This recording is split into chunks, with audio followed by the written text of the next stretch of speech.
ਗੁਰੂ ਗੁਰੂ ਨਾਨਕ ਪਦ ਪੰਕਜ ਬੰਦਨ ਪੰਕਜ ਬੰਦਨ ਸਿਮਰੋ ਅੰਗਦ ਦੁਖ ਨਿਕੰਦਨ ਗੁਰੂ ਅਮਰਦਾਸ ਹਿਰਦੈ ਨਿਤ ਧਿਆਉ ਹਿਰਦੈ ਨਿਤ ਸ਼੍ਰੀ ਗੁਰੂ ਰਾਮਦਾਸ ਗੁਣ ਗੁਰੂ ਅਰਜਨ ਬਿਗਨਨ ਕੇ ਨਾਸ਼ਕ ਬਿਗਨਨ ਕੇ ਨਾਸ਼ਕ ਸ਼੍ਰੀ ਹਰਿ ਗੋਬਿੰਦ ਸੁਮਤ ਪ੍ਰਕਾਸ਼ਕ ਸ਼੍ਰੀ ਹਰਿ ਰਾਇ ਨਮੋ ਕਰ ਜੋਰੀ ਨਮੋ ਕਰ ਜੋਰੀ ਸ਼੍ਰੀ ਹਰਿ ਕ੍ਰਿਸ਼ਨ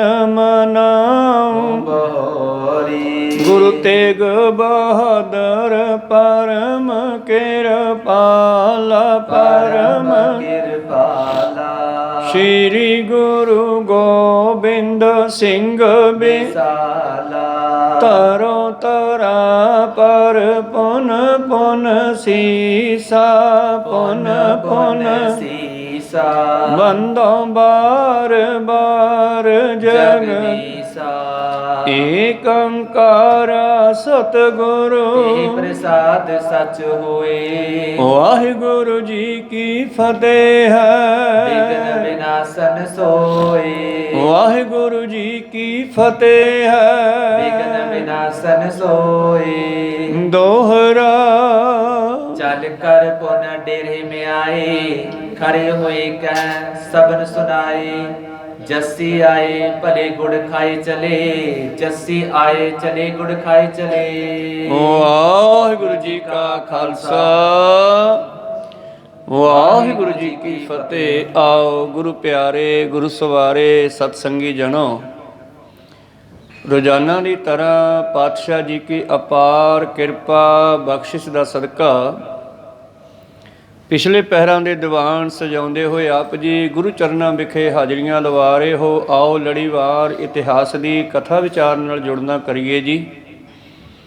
ਆਪਾਂ ਵਿਚਾਰਾਂ ਸਰਵਣ ਕਰ ਰਹੇ ਸੀ ਧੰਨ ਧੰਨ ਸ੍ਰੀ ਗੁਰੂ ਗੋਬਿੰਦ ਸਿੰਘ ਸਾਹਿਬ ਜੀ ਮਹਾਰਾਜ ਮੁਕਤਸਰ ਸਾਹਿਬ ਦੀ ਜੰਗ ਤੋਂ ਬਾਅਦ ਚਲੋ ਚਾਲ ਕਈ ਨਗਰਾਂ ਦੇ ਵਿੱਚ ਚਰਨ ਪਾਉਂਦੇ ਹੋਏ ਜੀਵਾਂ ਨੂੰ ਉਤਾਰਦੇ ਹੋਏ ਥੇੜੀ ਪਹੁੰਚੇ ਸਨ। ਉਸ ਤੋਂ ਬਾਅਦ ਥੇੜੀ ਤੋਂ ਅੱਗੇ ਚੱਲੇ ਔਰ ਹੋਰ ਵੀ ਅਨੇਕਾਂ ਨਗਰਾਂ 'ਚੋਂ ਹੁੰਦੇ ਹੋਏ ਜੱਸੀ ਬਾਗ ਵਾਲੀ ਜੋ ਡੱਬ ਵਾਲੀ ਬਠਿੰਡਾ ਰੋਡ 'ਤੇ ਹੈ ਉੱਥੇ ਪਹੁੰਚੇ ਹਨ। ਔਰ ਜੱਸੀ ਪਹੁੰਚੇ ਅਤੇ ਉੱਥੇ ਇੱਕ ਹੁਣ ਤਾਂ ਸਰੋਵਰ ਹੈ, ਪਹਿਲਾਂ ਉਹ ਤਲਾਈ ਸੀ ਢਾਬ ਸੀ, ਅਤੇ ਧੰਨ ਗੁਰੂ ਗੋਬਿੰਦ ਸਿੰਘ ਜੀ ਸਮੇਤ ਘੋੜੇ ਦੇ ਉਸ ਢਾਬ ਦੇ ਵਿੱਚ ਵੜ ਗਏ, ਉਸ ਤਲਾਈ ਦੇ ਵਿੱਚ ਵੜ ਗਏ। ਘੋੜਾ ਡੁੱਬ ਗਿਆ, ਪੂਰਾ ਸਰੀਰ ਉਹਦਾ ਭਿੱਜ ਗਿਆ, ਸਤਿਗੁਰਾਂ ਦਾ ਚੋਲਾ ਵੀ ਭਿੱਜ ਗਿਆ। ਅਤੇ ਜਦੋਂ ਘੋੜੇ ਸਮੇਤ ਬੈਠੇ ਬਿਠਾਏ ਦੂਜੇ ਪਾਸੇ ਨਿਕਲੇ ਤਾਂ ਸਿੰਘਾਂ ਨੇ ਕੀ ਦੇਖਿਆ, ਨਾਲ ਦੇ ਸਾਥੀਆਂ ਨੇ, ਵੀ ਜਿਹੜਾ ਮੁਸ਼ਕੀ ਰੰਗ ਦਾ ਅਸਮਾਨੀ ਕਲਰ ਦਾ ਘੋੜਾ ਸੀ, ਨੀਲਾ ਘੋੜਾ, ਉਹ ਚਿੱਟਾ ਹੋ ਗਿਆ, ਅਤੇ ਜਿਹੜੇ ਵਸਤਰ ਸਤਿਗੁਰਾਂ ਦੇ ਨੀਲੇ ਸਨ ਉਹ ਵੀ ਚਿੱਟੇ ਹੋ ਗਏ। ਸਿੰਘਾਂ ਨੇ ਪੁੱਛਿਆ, ਮਹਾਰਾਜ ਇਹਦਾ ਕੀ ਕਾਰਨ ਹੈ? ਜਲ ਦੇ ਵਿੱਚ ਕੀ ਕਰਾਮਾਤ ਹੈ ਕਿ ਤੁਹਾਡੇ ਵਸਤਰ ਅਤੇ ਤੁਹਾਡਾ ਘੋੜਾ ਸਫੈਦ ਹੋ ਗਿਆ, ਚਿੱਟਾ ਹੋ ਗਿਆ ਹੈ? ਸਤਿਗੁਰੂ ਪਾਤਸ਼ਾਹ ਜੀ ਕਹਿੰਦੇ ਇੱਕ ਤਾਂ ਅੱਜ ਪੁਰਬ ਸੀ, ਅਤੇ ਦੂਸਰਾ ਇਹ ਜਿਹੜਾ ਹੈ ਢਾਬ, ਇਹ ਕੋਈ ਆਮ ਢਾਬ ਨਹੀਂ, ਇਹ ਸਤਿਯੁਗ ਦੇ ਸਮੇਂ ਦਾ ਸਰੋਵਰ ਹੈ। ਇਹ ਗੁਪਤ ਹੋ ਗਿਆ ਸੀ, ਅੱਜ ਇਹਨੂੰ ਅਸੀਂ ਪ੍ਰਗਟ ਕੀਤਾ। ਇਸ ਦਾ ਨਾਮ ਸੀ ਬਾਗਸਰ। ਇਸ ਕਰਕੇ ਅੱਜ ਤੋਂ ਬਾਅਦ ਇਹ ਜੱਸੀ ਬਾਗਸਰ ਵਾਲੀ ਵੱਜੇਗੀ। ਇੱਕ ਇੱਧਰ ਜੱਸੀ ਹੈ, ਜੱਸੀ ਪੌ ਵਾਲੀ ਵੱਜਦੀ ਆ, ਉਹ ਜੱਸੀ ਬਾਗ ਵਾਲੀ ਵੱਜਦੀ ਆ। ਹੌਲੀ ਹੌਲੀ ਬਾਗ ਵਾਲੀ ਕਹਿਣ ਲੱਗ ਪਏ। ਸਤਿਗੁਰਾਂ ਨੇ ਬਾਗਸਰ ਵਾਲੀ ਕਿਹਾ ਸੀਗਾ। ਬਾਗ ਦਾ ਮਤਲਬ ਚਿੱਟੇ ਹੋ ਜਾਣਾ, ਵਸਤਰਾਂ ਦਾ ਚਿੱਟੇ ਹੋ ਜਾਣਾ। ਪਾਤਸ਼ਾਹ ਕਹਿੰਦੇ ਇੱਥੇ ਇਸ਼ਨਾਨ ਕਰਿਆ ਵੀ ਬਹੁਤ ਲੋਕਾਂ ਦੇ ਪਾਪਾਂ ਦਾ ਇਸੇ ਤਰ੍ਹਾਂ ਖਾਤਮਾ ਹੋਵੇਗਾ। ਫਿਰ ਪਾਤਸ਼ਾਹ ਜੀ ਤੰਬੂ ਜੋ ਲੱਗਿਆ ਸਿੰਘਾਂ ਦੇ ਲਾਇਆ ਪਾਤਸ਼ਾਹ ਜੀ ਦੇ ਲਈ, ਉਹਦੇ ਵਿੱਚ ਜਾ ਵਰਾਜੇ। ਇਹ ਕਹਿੰਦੇ ਹੋਏ ਜੱਸੀ ਆਏ ਚੱਲੇ ਗੁੜ ਖਾਏ ਚੱਲੇ, ਜੱਸੀ ਆਏ ਚੱਲੇ ਗੁੜ ਖਾਏ ਚੱਲੇ। ਕੋਈ ਹਜੇ ਗੁੜ ਦਾ ਪ੍ਰਬੰਧ ਨਹੀਂ ਹੈਗਾ। ਸਿੰਘਾਂ ਨੇ ਸੋਚਿਆ ਵੀ ਗੁਰੂ ਸਾਹਿਬ ਇੱਦਾਂ ਕਿਉਂ ਕਹਿ ਰਹੇ ਨੇ, ਪਰ ਕੀ ਵੇਖਦੇ ਆ ਥੋੜ੍ਹੇ ਸਮੇਂ ਬਾਅਦ ਇਹ ਘੋੜਾ ਆਪਣਾ ਵਪਾਰੀ ਆ ਗਿਆ ਜਿਹਨੇ ਬਲਦਾਂ ਤੇ ਗੱਡਿਆਂ ਤੇ ਗੁੜ ਲੱਦਿਆ ਹੋਇਆ ਹੈ। ਲੁਬਾਣੇ ਮੱਖਣ ਸ਼ਾਹ ਦੀ ਵੰਸ਼ ਵਿੱਚੋਂ ਲੁਬਾਣੇ ਵਪਾਰੀ ਹੋਇਆ ਕਰਦੇ ਸਨ ਬਹੁਤ ਸਾਰੇ। ਲੱਖੀ ਸ਼ਾਹ ਬਣਜਾਰਾ ਵੀ ਉਹਨਾਂ 'ਚੋਂ ਹੈ, ਦਿੱਲੀ ਵਾਲਾ। ਤਾਂ ਇਸ ਤਰ੍ਹਾਂ ਇਹ ਲੁਬਾਣਾ ਵਪਾਰੀ ਹੈ ਜਿਹੜਾ, ਇਸ ਨੇ ਆ ਕੇ ਨਮਸਕਾਰ ਕੀਤੀ, ਮੱਥਾ ਟੇਕਿਆ ਅਤੇ ਗੁੜ ਹਾਜ਼ਰ ਕੀਤਾ ਸਤਿਗੁਰਾਂ ਨੂੰ। ਅਤੇ ਸਤਿਗੁਰਾਂ ਦਾ ਉਹ ਜਿਹੜਾ ਅਗਾਊਂ ਬਚਨ ਹੋਇਆ, ਹਜੇ ਗੁੜ ਵਾਲਾ ਆਇਆ ਨਹੀਂ, ਪਹਿਲਾਂ ਹੀ ਕਹੀ ਜਾਂਦੇ ਸਨ ਜੱਸੀ ਆਏ ਚੱਲੇ ਗੁੜ ਖਾਏ ਚੱਲੇ ਦਾ ਬਚਨ, ਉਹ ਪੂਰਾ ਹੋਇਆ। ਅਤੇ ਅੱਗੇ ਕੀ ਹੋਇਆ ਇਹ ਵਿਚਾਰਾ ਹੁਣ ਆਪਾਂ ਆਰੰਭ ਕਰਕੇ ਸਰਵਣ ਕਰਦੇ ਹਾਂ। ਉਸ ਤੋਂ ਪਹਿਲਾਂ ਆਪਣੀਆਂ ਅਤੇ ਦਾਸਾਂ ਦੀਆਂ ਗੁਰੂ ਚਰਨਾਂ ਵਿੱਚ ਲਵਾਓ ਹਾਜ਼ਰੀਆਂ। ਗੁਰੂ ਕਾ ਬਖਸ਼ਿਆ ਫਤਿਹ ਦਾ ਨਾਅਰਾ ਕਰੋ ਬੁਲੰਦ, ਗੱਜ ਕੇ ਆਖੋ ਜੀ ਵਾਹਿਗੁਰੂ ਜੀ ਕਾ ਖਾਲਸਾ ਵਾਹਿਗੁਰੂ ਜੀ ਕੀ ਫਤਿਹ। ਦੋਹਰਾ ਚੱਲ ਕਰ ਪੁਨ ਡੇਰੇ ਮੇ ਆਏ, ਖਰੇ ਹੋਏ ਕਹਿ ਸਭਨ ਸੁਨਾਏ। ਜਿਸ ਵੇਲੇ ਸਤਿਗੁਰੂ ਪਾਤਸ਼ਾਹ ਜੀ ਉਹ ਸਰੋਵਰ ਦੇ ਵਿੱਚੋਂ ਬਾਹਰ ਨਿਕਲੇ, ਬਗਸਰ ਭਾ ਬਸਤਰ ਚਿੱਟੇ ਹੋ ਗਏ, ਘੋੜਾ ਚਿੱਟਾ ਹੋ ਗਿਆ, ਤੇ ਇਹ ਕਹਿੰਦੇ ਹੋਏ ਜਾ ਰਹੇ ਨੇ, ਕੀ ਕਹਿੰਦੇ? ਜੱਸੀ ਆਏ ਚਲੇ ਗੁੜ ਖਾਏ ਚਲੇ, ਜੱਸੀ ਆਏ ਚਲੇ ਗੁੜ ਖਾਏ ਚਲੇ। ਇਹ ਕਹਿੰਦੇ ਜਾ ਰਹੇ ਆ, ਤੰਬੂ ਵੱਲ ਜਾ ਰਹੇ ਨੇ, ਜੱਸੀ ਆਏ ਚੱਲੇ ਗੁੜ ਖਾਏ ਚੱਲੇ, ਜੱਸੀ ਆਏ ਚੱਲੇ ਗੁੜ ਖਾਏ ਚੱਲੇ। ਦੋਏ ਤ੍ਰੈ ਬਾਰੀ ਕਹਿਓ ਸੁਨਾਈ, ਤੂਸ਼ਨ ਰਹੇ ਸਕਲ ਬਿਸਮਾਈ। ਇੰਨੀ ਗੱਲ ਕਹਿ ਦਿੱਤੀ ਪਾਤਸ਼ਾਹ ਨੇ, ਸਾਰੇ ਸੁਣਨ ਵਾਲੇ ਹੈਰਾਨ ਹੋ ਗਏ ਵੀ ਗੁੜ ਤਾਂ ਕੋਈ ਨੇੜੇ ਤੇੜੇ ਨਹੀਂ ਜੱਸੀ ਨਗਰ ਦੇ ਵਿੱਚ, ਇਹ ਪਾਤਸ਼ਾਹ ਜੀ ਨੇ ਕੀ ਕਿਹਾ? ਸਾਰੇ ਸੁਣ ਕਰਕੇ ਕਹਿੰਦੇ ਹੈਰਾਨ ਹੋ ਗਏ ਜੀ। ਬੀਤ ਗਈ ਜਬ ਘਟਕਾ ਚਾਰੀ, ਉਤਰ ਥਿਰੀ ਸੈਨਾ ਤਬ ਸਾਰੀ। ਜਿਸ ਵੇਲੇ ਪਾਤਸ਼ਾਹ ਜੀ ਦੀਆਂ ਫੌਜਾਂ ਨੇ, ਸਿੰਘਾਂ ਨੇ ਪੜਾ ਕਰ ਲਿਆ, ਘੋੜੇ ਬੰਨ੍ਹ ਦਿੱਤੇ ਹਨ, ਕਾਠੀਆਂ ਖੋਲ ਦਿੱਤੀਆਂ, 4 ਘੜੀਆਂ ਬਤੀਤ ਹੋਈਆਂ, ਤਾਂ ਕੀ ਹੋਇਆ? ਏਕ ਲੁਬਾਣਾ ਮੈਂ ਚਲੇ ਆਇਓ, ਬੈਲਣ ਬ੍ਰਿਧ ਸੰਗ ਮੈਂ ਲਿਆਇਓ। ਇੱਕ ਲੁਬਾਣਾ ਵਪਾਰੀ ਜਿਸ ਦੇ ਨਾਲ ਬਹੁਤ ਸਾਰੇ ਬਲਦ ਗੱਡੇ ਹਨ, ਉਹ ਪਹੁੰਚਿਆ ਹੈ। ਕਰਤ ਫਿਰ ਗੁੜ ਕੋ ਵਪਾਰਾ, ਉਤਰੇ ਗੁਰੂ ਸੁਣਤ ਮੁਦ ਧਾਰਾ। ਔਰ ਇਸ ਨੂੰ ਇੱਥੇ ਸਤਿਗੁਰਾਂ ਦੇ ਆਉਣ ਦਾ ਪਤਾ ਲੱਗਿਆ ਤੇ ਬੜਾ ਖੁਸ਼ ਹੋਇਆ। ਇਸ ਕਰਕੇ ਇਹਨੇ ਸਤਿਗੁਰਾਂ ਦੇ ਮਗਰ ਹੀ ਆਪਣੇ ਗੁੜ ਵਾਲੇ ਗੱਡੇ ਲਾ ਲਏ ਸਨ ਕਿ ਜਿੱਥੇ ਪੜਾ ਕਰਨਗੇ ਉੱਥੇ ਮੈਂ ਅੱਜ ਇਹਨਾਂ ਸਿੰਘਾਂ ਦੀ ਗੁੜ ਦੇ ਨਾਲ ਹੀ ਸੇਵਾ ਕਰਾਂਗਾ। ਪੱਕਾ 30 ਮਣ ਗੁੜ ਲਿਆਏ, ਸ੍ਰੀ ਗੁਰੂ ਆਗੇ ਭੇਟ ਚੜਾਏ। 30 ਮਣ ਪੱਕਾ ਗੁੜ ਸੀ, ਮਤਲਬ 12 ਕੁਆਂਟਲ ਜਿਹੜਾ ਗੁੜ ਸੀਗਾ ਉਹ ਲੱਦਿਆ ਹੋਇਆ ਸੀ ਇਸ ਦੇ ਕੋਲ। ਔਰ 30 ਮਣ ਪੱਕਾ ਗੁੜ ਜਿਹੜਾ ਹੈ ਲਿਆ ਕਰਕੇ ਇਸ ਨੇ ਬੇਨਤੀ ਕੀਤੀ, ਪਾਤਸ਼ਾਹ ਇਹ ਸਾਰਾ ਗੁੜ ਤੁਹਾਡੀ ਭੇਟ ਹੈ, ਇਹਨੂੰ ਪ੍ਰਵਾਨ ਕਰੋ ਜੀ। ਹਰ ਬੰਧਨ ਕੋ ਦਰਸ਼ਨ ਪਾਇਓ, ਹਿਰਦੇ ਆਨੰਦ ਜਨਮ ਸਫਲਾਇਓ। ਔਰ ਕਹਿਣ ਲੱਗਿਆ ਜੀ ਬੜੀ ਖੁਸ਼ੀ ਹੋਈ ਅੱਜ ਤੁਹਾਡੇ ਦਰਸ਼ਨ ਕਰਕੇ, ਮੇਰਾ ਤਾਂ ਜਨਮ ਸਫਲਾ ਹੋ ਗਿਆ। ਖੁਸ਼ੀ ਕਰੀ ਗੁਰਪੂਰੀ ਆਸਾ, ਅੰਤ ਸਮੇਂ ਕੋ ਪਰਵਾਸਾ। ਸਤਿਗੁਰੂ ਪਾਤਸ਼ਾਹ ਜੀ ਨੇ ਖੁਸ਼ੇ ਬਖਸ਼ੇ, ਸਿੱਖਾ ਅੰਤ ਵੇਲੇ ਤੈਨੂੰ ਅਸੀਂ ਆਪ ਸੰਭਾਲਾਂਗੇ, ਇਹ ਤਾਂ ਬਚਨ ਕੀਤੇ ਹਨ। ਨਿਕਟ ਗੁਰੂ ਕੇ ਕੀਨ ਸਡੇਰਾ, ਏਕ ਨਿਸਾ ਕੋ ਕੀਨ ਬਸੇਰਾ। ਔਰ ਇਸ ਨੇ ਗੱਡੇ ਰੋਕ ਦਿੱਤੇ ਹਨ, ਸਿੰਘਾਂ ਨੂੰ ਹੁਕਮ ਦਿੱਤਾ ਗੁੜ ਛਕ ਲਓ। ਤਾਂ ਗੁਰੂ ਪਿਆਰੋ ਸਭ ਨੇ ਦੁੱਧ ਦੇ ਨਾਲ ਗੁੜ ਛਕਣਾ ਸ਼ੁਰੂ ਕੀਤਾ। ਔਰ ਇਸ ਨੇ ਅੱਜ ਇੱਥੇ ਪੜਾ ਕੀਤਾ ਗੁਰੂ ਸਾਹਿਬ ਦੇ ਕੋਲ। ਇਸ ਦਿਨ ਰਸਤ ਨਹੀਂ ਵਰਤਾਹੀ, ਜਿਤਕ ਅਚੇ ਗੁੜ ਦੇ ਸਭ ਤਾਈ। ਔਰ ਅੱਜ ਸਾਰਿਆਂ ਨੂੰ ਗੁੜ ਹੀ ਵੰਡਿਆ ਗਿਆ। ਗੁੜ ਵੀ ਇੱਕ ਬਹੁਤ ਵਧੀਆ ਟੌਨਕ ਹੈ, ਅਖੰਡ ਕਰਕੇ ਤਾਂ ਉਹਦੇ ਵਿੱਚੋਂ ਸਾਰੇ ਤੱਤ ਨਿਕਲ ਜਾਂਦੇ ਹੈ, ਇਸੇ ਕਰਕੇ ਆਪਣੇ ਗੁੜ ਦੀ ਚਾਹ ਬਣਾਈ ਜਾਂਦੀ ਹੈ। ਚਲੋ ਮਾੜੀ ਮੋਟੀ ਤਾਂ ਸੰਗਤਾਂ ਨੂੰ ਮਿਲੇ। ਤੋ ਗੁੜ ਦੇ ਵਿੱਚ ਬੜੇ ਟੌਨਕ ਹੈ, ਗੁੜ ਦੇ ਨਾਲ ਦੁੱਧ ਪੀਤਾ ਜਾਵੇ ਤੇ ਮਾਨੋ ਰੋਟੀ ਦੀ ਭੁੱਖ ਮਰ ਜਾਂਦੀ ਹੈ। ਇਸ ਕਰਕੇ ਅੱਜ ਸਾਰੇ ਸਿੰਘਾਂ ਨੂੰ ਗੁੜ ਛਕਾਇਆ ਗਿਆ। ਅੱਜ ਪ੍ਰਸ਼ਾਦਾ ਨਹੀਂ ਬਣਿਆ ਜੀ। ਨਹੀਂ ਦੇਖ ਪੀ ਤਿਸ ਤਿਨ ਹੋਏ, ਗੁੜ ਕੋ ਖਾਏ ਰਹੇ ਸਭ ਕੋਈ। ਔਰ ਇਸ ਕਰਕੇ ਲੰਗਰ ਤਿਆਰ ਨਹੀਂ ਕੀਤਾ। ਪਾਤਸ਼ਾਹ ਨੇ ਸਭ ਨੂੰ ਹੁਕਮ ਦਿੱਤਾ ਵੀ ਇਹ ਸਿੱਖ ਦੀ ਭੇਟਾ ਪ੍ਰਵਾਨ ਕਰੋ, ਅੱਜ ਸਾਰੇ ਗੁੜ ਛਕੋ। ਸਕਲ ਤੁਰੰਗਨ ਦੀ ਨਿਹਾਰੀ, ਦੇਗ ਕਰੀ ਅਗਲੇ ਦਿਨ ਭਾਰੀ। ਘੋੜਿਆਂ ਨੂੰ ਵੀ ਗੁੜ ਛਕਾਇਆ ਗਿਆ। ਨਿਹਾਰੀ ਹੁੰਦੀ ਹੈ, ਨਿਹਾਰੀ ਭਾਵ ਘੋੜਿਆਂ ਨੂੰ ਛਕਾਉਣਾ। ਅੱਜ ਘੋੜਿਆਂ ਨੂੰ ਵੀ ਗੁੜ ਦੀ ਨਿਹਾਰੀ ਦਿੱਤੀ ਗਈ। ਪਾਤਸ਼ਾਹ ਜੀ ਇੱਕ ਚਲੇ ਗਏ ਗੁਰੂ ਪਿਆਰਿਓ ਦਾਦੂ ਦੇ ਦੁਆਰੇ, ਜਿੱਥੇ ਦਾਦੂ ਰਹਿੰਦਾ ਸੀ। ਬਾਬਾ ਨਾਨਕ ਜੀ ਉਹਨੂੰ ਮਿਲੇ, ਗੁਰੂ ਗੋਬਿੰਦ ਸਿੰਘ ਜੀ ਉੱਥੇ ਚਲੇ ਗਏ। ਦਾਦੂ ਦਾ ਉੱਤਰਾਧਿਕਾਰੀ ਜੈਤਰਾਮ ਉੱਥੇ ਰਹਿੰਦਾ। ਉਹਨੇ ਆ ਕੇ ਬੇਨਤੀ ਕੀਤੀ, ਪਾਤਸ਼ਾਹ ਤੁਹਾਡੇ ਵੱਡਿਆਂ ਨੇ ਸਾਡੇ ਡੇਰੇ ਵਿੱਚ ਚਰਨ ਪਾਏ ਸੀ, ਅੱਜ ਤੁਸੀਂ ਵੀ ਚਰਨ ਪਾਓ। ਪਾਤਸ਼ਾਹ ਕਹਿੰਦੇ ਵੀ ਕੀ ਛਕਾਏਗਾ? ਮਹਾਰਾਜ ਰੋਟੀ ਦਾਲ ਜੋ ਸਾਡੇ ਕੋਲ ਹੈ ਗਰੀਬਾਂ ਕੋਲ ਉਹੀ ਛਕਾਵਾਂਗੇ। ਕਹਿੰਦੇ ਨਾ ਬਈ ਸਾਡੇ ਤਾਂ ਬਾਜ ਭੁੱਖੇ ਆ, ਇਹਨਾਂ ਨੂੰ ਭੋਜਨ ਖਵਾ ਇਹਨਾਂ ਦਾ, ਫਿਰ ਅਸੀਂ ਖਾ ਲਵਾਂਗੇ। ਕਹਿੰਦੇ ਜੀ ਬਾਜ ਕੀ ਖਾਣਗੇ? ਕਹਿੰਦੇ ਜੀ ਬਾਜ ਤਾਂ ਮਾਸ ਖਾਇਆ ਕਰਦੇ ਆ।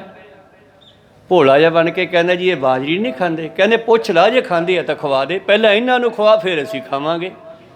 ਕਹਿੰਦੇ ਉਹ ਡੇਰੇ 'ਚੋਂ ਬਾਜਰੀ ਲਿਆਇਆ ਅਤੇ ਬਾਜ ਦਾ ਛਿੱਟਾ ਦੇ ਕੇ ਕਹਿਣ ਲੱਗਿਆ, ਉਹ ਗੁਰੂ ਕੇ ਬਾਜੋ ਇਹ ਗਰੀਬ ਦੀ ਭੇਟਾ ਪ੍ਰਵਾਨ ਕਰੋ, ਅੱਜ ਬਾਜਰੀ ਛਕ ਲਓ। ਕਹਿੰਦੇ ਉਹ ਬਾਜਰੀ ਖਾਣ ਲੱਗ ਪਏ। ਕਹੋ ਸਤਿਨਾਮ। ਔਰ ਇਹ ਬਚਨ ਬਾਬਾ ਜੀ ਨੇ ਬਾਣੀ 'ਚ ਕਿਹਾ ਇੱਕ ਥਾਂ 'ਤੇ, ਜੇ ਚਾਹੇ ਤਾਂ ਸ਼ੇਰਾਂ ਨੂੰ ਘਾਹ ਖਵਾ ਦੇਵੇ, ਜੇ ਚਾਹੇ ਤਾਂ ਗਊਆਂ ਨੂੰ ਮਾਸ ਖਵਾ ਦੇਵੇ। ਕਹੋ ਸਤਿਨਾਮ। ਉਹਦੀ ਆਪਣੀ ਮੌਜ ਆ। ਤਾਂ ਉਹਦਨੇ ਬਾਜਾਂ ਨੇ ਬਾਜਰੀ ਖਾਧੀ ਆ। ਤੇ ਅੱਜ ਪਾਤਸ਼ਾਹ ਜੀ ਦੇ ਘੋੜਿਆਂ ਨੂੰ ਵੀ ਕਹਿੰਦੇ ਗੁੜ ਦੀ ਨਿਹਾਰੀ ਦਿੱਤੀ ਗਈ ਸਾਰਿਆਂ ਨੂੰ।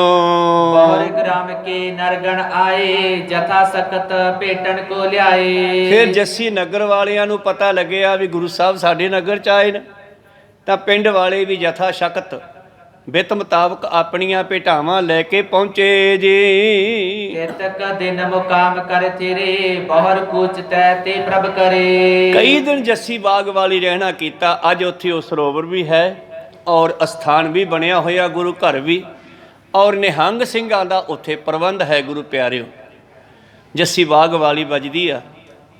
ਵੈਸੇ ਬਗਸਰ ਸੀ ਇਸ ਦਾ ਨਾਮ। ਉਸ ਘਟਨਾ ਤੋਂ, ਜਿਸ ਘਟਨਾ ਕਰਕੇ ਸਤਿਗੁਰ ਜੀ ਸਰੋਵਰ 'ਚੋਂ ਹੋ ਕੇ ਲੰਘੇ ਘੋੜੇ ਸਮੇਤ, ਅਤੇ ਉਹਨਾਂ ਦੇ ਵਸਤਰ ਤੇ ਘੋੜਾ ਚਿੱਟਾ ਹੋ ਗਿਆ ਸੀ। ਖੈਰ ਜੱਸੀ ਬਾਗ ਵਾਲੀ ਸਤਿਗੁਰੂ ਕਈ ਦਿਨ ਬਤੀਤ ਕਰਕੇ ਚਾਲੇ ਪਾਉਂਦੇ ਹਨ। ਪੱਕੇ ਗ੍ਰਾਮ ਕੀਓ ਪੁਨ ਡੇਰਾ, ਏਕ ਨਿਸਾਤੈ ਬਸੇ ਬਸੇਰਾ। ਤੇ ਉੱਥੋਂ ਸਿੱਧੇ ਪੱਕੇ ਨੂੰ ਹੋ ਗਏ, ਸੜਕ ਪਾਰ ਕਰਕੇ ਨਾ, ਡੱਬ ਵਾਲੀ ਬਠਿੰਡੇ ਵਾਲੀ ਸੜਕ ਪਾਰ ਕਰਕੇ। ਕੱਚੇ ਰਸਤੇ ਉਦੋਂ ਹੁੰਦੇ ਸਨ, ਉਦੋਂ ਸੜਕਾਂ ਵੀ ਨਹੀਂ ਸੀ ਹੁੰਦੀਆਂ ਇਹ, ਤੇ ਇਸ ਕੱਚੇ ਰਸਤਿਆਂ ਰਾਹੀਂ ਸਤਿਗੁਰੂ ਗਏ ਨੇ। ਔਰ ਗੁਰੂ ਗੋਬਿੰਦ ਸਿੰਘ ਮਾਰਗ ਦਰਸ਼ਨ ਕਿਤਾਬ ਬਣੀ ਹੈ, ਚਰਨ ਚਲੋ ਮਾਰਗ ਗੋਬਿੰਦ। ਉਹਦੇ ਵਿੱਚ ਬਕਾਇਦਾ ਡੇਟਾਂ, ਸਮਾਂ, ਕਿੱਥੇ ਕਿੰਨਾ ਚਿਰ ਰਹੇ, ਕਿੱਥੋਂ ਕਿੱਥੇ ਗਏ। ਕਿਸੇ ਨੇ ਬਹੁਤ ਸਾਰੀ ਮਿਹਨਤ ਕਰਕੇ ਪੂਰਾ ਗੁਰੂ ਸਾਹਿਬ ਦਾ ਪਟਨਾ ਸਾਹਿਬ ਤੋਂ ਲੈ ਕੇ ਨੰਦੇੜ ਸਾਹਿਬ ਤੱਕ ਦਾ ਇਤਿਹਾਸ ਨੋਟ ਕੀਤਾ। ਖੈਰ ਜੱਸੀ ਤੋਂ ਪਾਤਸ਼ਾਹ ਜੀ ਪੱਕੇ ਨੂੰ ਚਲੇ ਗਏ ਹਨ। ਗੁਰ ਤਰੰਗ ਜੈ ਲਾਵਨ ਕੀਨਾ, ਮੇਕ ਤਹਾਂ ਗਾਡੀ ਤਰਤੀਨ। ਔਰ ਜਿੱਥੇ ਸਤਿਗੁਰੂ ਪਾਤਸ਼ਾਹ ਜੀ ਦਾ ਘੋੜਾ ਬੰਨਿਆ ਸੀ, ਮੇਖ ਕਹਿੰਦੇ ਆ ਕਿੱਲੀ ਨੂੰ, ਘੋੜਾ ਬੰਨਣ ਵਾਸਤੇ ਜਿਹੜੀ ਕਿੱਲੀ ਗੱਡੀ ਗਈ ਸੀ। ਤੀਨੋ ਜੰਡ ਹਰੇ ਹੋਏ ਗਏ, ਅਬ ਲੋ ਖਰੇ ਨਰਨ ਦਰਸਏ। ਔਰ ਅੱਜ ਤੱਕ ਉਹ ਤਿੰਨੇ ਜਿਹੜੀਆਂ ਕਿੱਲੀਆਂ ਸੀ, ਉਹ ਜੰਡ ਦੇ ਕਿੱਲੇ ਵੱਡੇ ਸੀ। ਹਰਾ ਜੰਡ ਵੱਢ ਕੇ ਸਿੰਘਾਂ ਦੇ ਕੋਲੇ ਸ਼ਸਤਰ ਵਸਤਰ ਨਾਲ ਹੀ ਹੁੰਦੇ ਆ, ਕੁਹਾੜੀ ਵੀ ਕਮਰ ਕਸੇ 'ਚ ਹੁੰਦੀ ਹੈ, ਟਕੂਆ ਵੀ ਹੁੰਦਾ ਹੈ। ਤੁਰੰਤ ਹੀ ਕਿਸੇ ਜੰਡ ਦੀਆਂ ਲੱਕੜਾਂ ਵੱਢ ਕੇ ਤੇ ਉਹ ਗੱਡੀਆਂ ਗਈਆਂ ਸਨ। ਤੇ ਕਹਿੰਦੇ ਉਹ ਜਿਹੜੇ ਕਿੱਲੇ ਗੱਡੇ ਸੀ, ਉਹ ਅੱਜ ਹਰੇ ਹੋ ਕੇ ਜੰਡ ਬਣੇ ਹਨ। ਤੈ ਤੇ ਕਰ ਕੂਚ ਪਿਆਨੇ, ਸੁਣ ਸੁਣ ਨਰ ਦਰਸ਼ਨ ਕੋ ਠਾਨੇ। ਇੱਥੇ ਵੀ ਪੱਕੇ ਵਾਲੇ ਨਗਰ ਨਿਵਾਸੀਆਂ ਨੇ ਆ ਕੇ ਬੜੇ ਦਰਸ਼ਨ ਕੀਤੇ।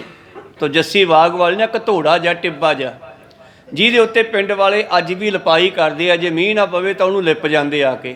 ਉਹਦੇ ਥੱਲੇ ਬਚਿਆ ਹੋਇਆ ਗੁੜ ਰੱਖਿਆ ਹੋਇਆ। ਕੋਈ ਸਤਿਨਾਮ ਸੀ, ਜਿਹੜਾ ਗੁੜ ਬਚ ਗਿਆ ਸਿੰਘਾਂ ਤੋਂ ਗੱਡਿਆਂ 'ਚੋਂ, ਉਹ ਗੁੜ ਸਾਰਾ ਉੱਥੇ ਢੇਰ ਲਾ ਦਿੱਤਾ। ਹੌਲੀ ਹੌਲੀ ਲੋਕਾਂ ਵਿੱਚ ਰੀਤ ਚੱਲ ਪਈ ਵੀ ਗੁਰੂ ਸਾਹਿਬ ਇੱਥੇ ਆਏ ਸੀ, ਉਹਨਾਂ ਦੇ ਹੱਥ ਇੱਥੇ ਲੱਗੇ ਆ, ਚਰਨ ਇੱਥੇ ਪਏ ਆ, ਤੇ ਉਸ ਨੂੰ ਲਿਪਣਾ ਸ਼ੁਰੂ ਕਰਤਾ। ਅੱਜ ਵੀ ਉਸ ਨੂੰ ਜੱਸੀ ਵਾਲੇ ਨਗਰ ਨਿਵਾਸੀਆਂ ਵੱਲੋਂ ਸਮੇਂ ਸਮੇਂ 'ਤੇ ਲਿਪਾਈ ਕੀਤੀ ਜਾਂਦੀ ਆ ਗਾਰ ਦੇ ਨਾਲ, ਕਾਲੀ ਮਿੱਟੀ ਨਾਲ।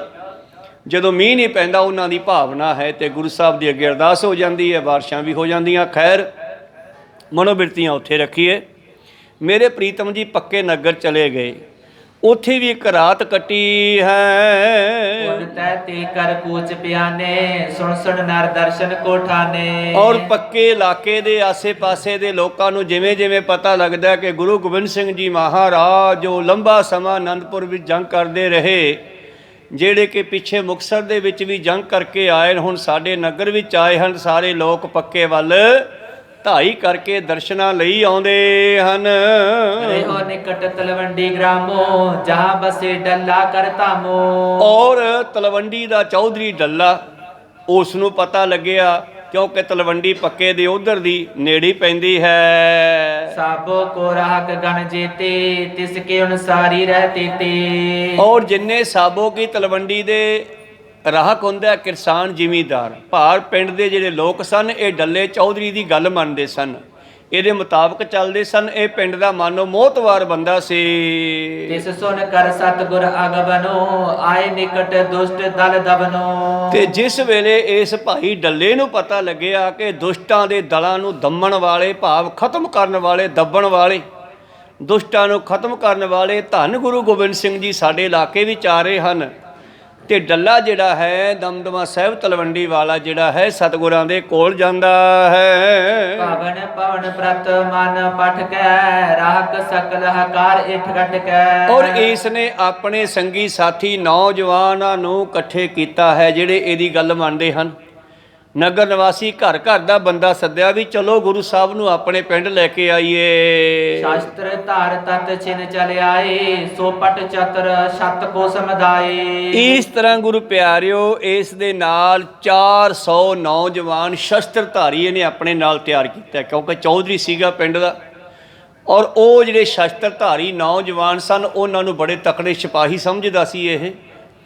ਉਹ 400 ਨੌਜਵਾਨ ਜਿਹੜਾ ਹੈ ਇਹਦੇ ਨਾਲ ਤਿਆਰ ਹੋਇਆ, ਸ਼ਸਤਰ ਧਾਰਨ ਕੀਤੇ ਹਨ। ਕਮਨਿਓ ਮੇਰੇ ਸਭ ਸੰਗ ਅਗਾਰੀ ਆਦਰ ਹਿਤ ਭਾਉ ਕਰ ਭਾਰੀ। ਬੜੇ ਸਤਕਾਰ ਸਹਿਤ ਗੁਰੂ ਸਾਹਿਬ ਨੂੰ ਲੈਣ ਵਾਸਤੇ ਜਾ ਰਿਹਾ ਹੈ। ਆਵਤ ਚੜੇ ਰੂਪ ਸੁਖ ਕੰਦਾ ਦੀਕਤ ਸਭ ਕੇ ਅਦਕ ਆਨੰਦਾ। ਇਹ ਤਲਵੰਡੀ ਤੋਂ ਜਾ ਰਹੇ ਆ ਪੱਕੇ ਵੱਲ ਨੂੰ, ਤੇ ਉਧਰੋਂ ਧੰਨ ਗੁਰੂ ਗੋਬਿੰਦ ਸਿੰਘ ਜੀ ਇਸ ਨੂੰ ਰਸਤੇ ਵਿੱਚ ਆਉਂਦੇ ਮਿਲ ਗਏ। ਸੁਖ ਕੰਦ ਹੁੰਦੇ ਆ, ਕੰਦ ਹੁੰਦਾ ਹੈ ਫਲ ਫਰੂਟ, ਕੰਦ ਮੂਲ, ਕੰਦ ਉੱਤੇ ਲੱਗਦਾ ਹੈ, ਮੂਲ ਜੜ। ਜਿਵੇਂ ਮੂਲੀ ਹੈ ਇਹ ਜੜ ਹੈ, ਗਾਜਰ ਜੜ ਹੈ, ਸ਼ਕਰਗੰਦੀ ਜੜ ਹੈ, ਆਲੂ ਜੜ ਹੈ, ਇਹ ਜੜ ਹੁੰਦੀ ਹੈ।